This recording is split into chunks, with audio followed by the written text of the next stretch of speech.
JCG stands for Juan Cico, my father, who was the past president of the company. In 1993, that's 2 years before JCG officially started, he was already going to exhibitions.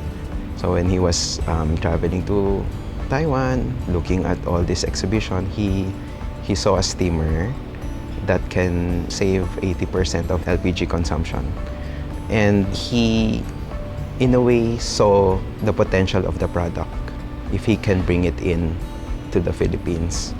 My father is the founder of the company, but my mother was the one, in short, approved of the investment of buying a container load of steamer from Taiwan to sell. One of our first customers, si Maxim's. So, Sir Johnny had to bring yung steamer to the restaurant, and after the demo, it worked. And that was the first sale. Because of yung savings ng LPG, and customers were so happy with their savings, they started to trust Sir Johnny. Yung tagline last time was partner in growth. So practically, the customers were also growing, and JCG was also growing. And then, slowly, nag-add up yung mga products natin.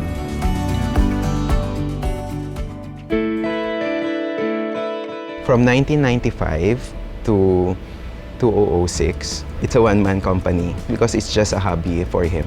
When I joined early 2006, we started calling some of our old employees from the bakery. In 2007, my wife also joined the company. And then I think in 2008, my sister joined the company. So we're growing really fast. And the sales was growing like crazy. We were growing, 300 to 400%. All these actually our managers now, they were yung cargador. And then at the same time, sila yung sales, sila yung technicians, and all around. When I first stepped in JCG, it was just a small family business. Nasanay kami ng multitasking job. Bali, nag-serve ako as a installation. Nagde-deliver din kami. Then, demo. Actually, that time, all around. Nag-umpisa ako sa JCG noong 2006. Sir Gavin yung pinaka-salesman. Ako yung warehouse. Saka si Sir Jojo. Nung umpisa, freelance. Ang pagkakalam ko kasi is magsa-service lang kami ng mga units nila. I started as a R&D specialist. So usually yung hawak ko production, then eventually nag-evolve into R&D manager. So we started with very humble and very simple people. They grew, in position, but never, lumaki ang ulo. Going through difficulties, yung 2006, we had to close a business, a bakery business, and after that, we had to pay our debt. That made us look into this equipment business, and maybe was in a way forced to grow it. We rented a warehouse in Felix Huertas nearby. It's an old house. We converted into a warehouse. So before, pagka may delivery kami ng container, dahil sa maliit lang yung space ng warehouse namin, we need to pull out all the machine, yung nasa front line. And then ipapasok namin yung mga machine na bago. Pinipila lang namin yung mga machine along the street. Kapag umuulan, tatakbo kami. Maghahanap kami ng plastic, saka mga karton para takpan namin yung machine kasi ayaw namin siyang mabasa.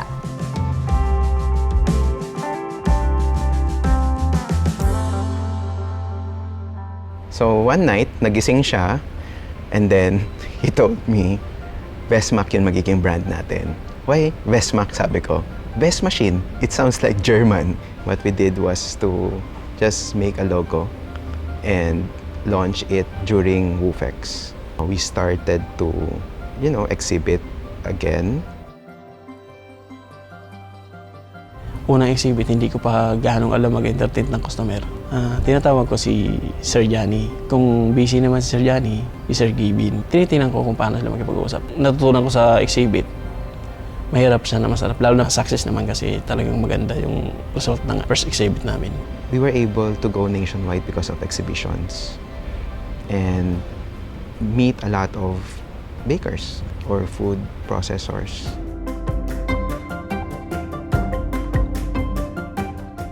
We widened the scope of the products into bakery, and we actually exhibited in World Trade Center, one of our biggest booths, and we were very lucky that that exhibition led to us selling our first complete bakery solutions.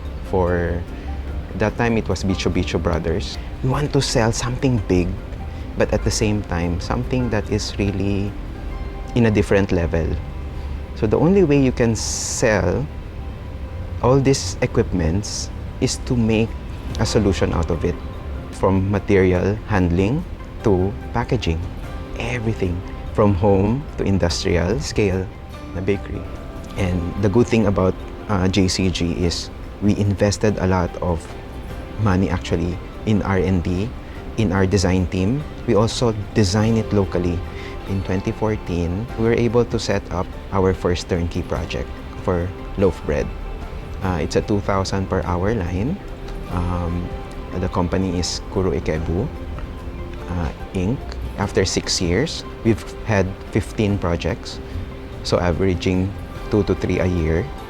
For not only loaf bread, we also have some confectionery lines. As the company got bigger, inventory and control became a huge concern. Machines were coming from multiple warehouses in Santa Cruz, Manila, and in the north.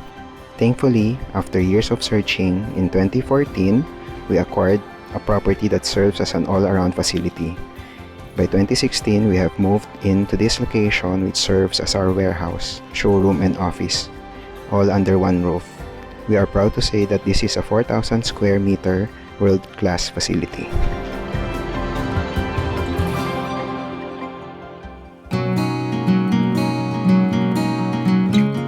For 25 years, we've been doing bakery solutions.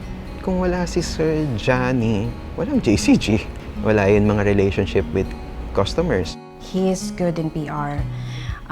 Everybody knows him. Siguro mas may hirapan kami in terms of the association, in terms of networking kung wala siya, kung hindi niya naumpisahan. His own dream is just to have a happy family. He's not into getting rich, having all this money, resources to buy things. He just wants to help out. Sinasabi niya lagi, baka may kailangan sila na meron tayo. Hindi niya sinasabi na bentahan mo yan para may benta tayo. Si Sir Johnny is a good man. Pwede siyang teacher, pwede siyang tagapayo, pwede siyang magiging tatay. Kaya hindi ko siya makakalimutan. Every time na nagbebenta siya ng machines, so hindi lang kumbaga income yung gusto niyang mangyari sa company. Gusto niya natutulungan pa rin niya yung customers. The most important thing is for the baking industry to grow, to improve. As bakers, to make their bread as good as it can be for the consumers. And we can say that we really need to stay focused on what we do. It's actually improving. It's getting better, standardized, and cheaper, actually, to make a line.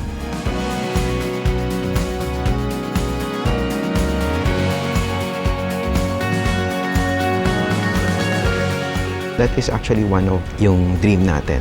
That is uplifting, the bakery industry and making the local Filipino bakers globally competitive.